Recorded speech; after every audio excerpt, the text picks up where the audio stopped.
Low cost norvégienne Air Shuttle, présente dans le ciel guyanais depuis à peine 2 mois, serait au bord du dépôt de bilan, selon les propos d'un analyste de la banque danoise Danske Bank, repris cette semaine par le quotidien Les Échos. La norvégienne se dit toutefois confiante, en faisant notamment valoir un plan d'économie.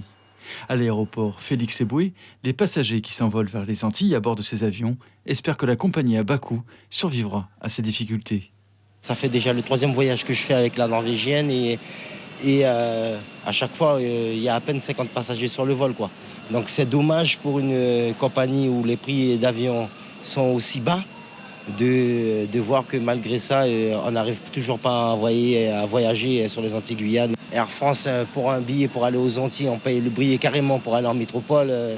Ça fout un peu quand même les boules, quoi. J'espère que cette compagnie va pouvoir tenir et qu'on pourra en fait profiter à nouveau des prix aussi abordables pour pouvoir continuer à voyager et puis maintenir une concurrence saine, c'est surtout ça.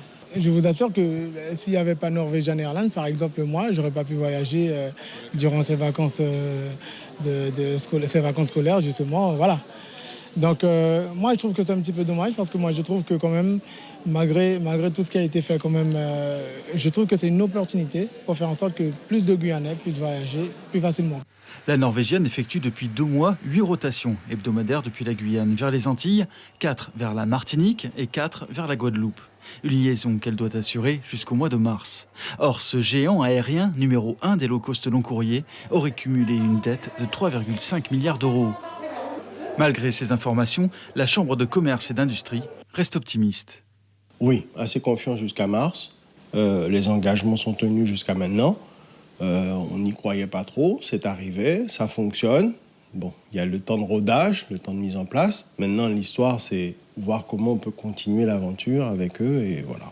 On va encore continuer à développer, à faire venir d'autres compagnies, puisque c'est notre stratégie de développement et notre vision sur la plateforme aéroportuaire.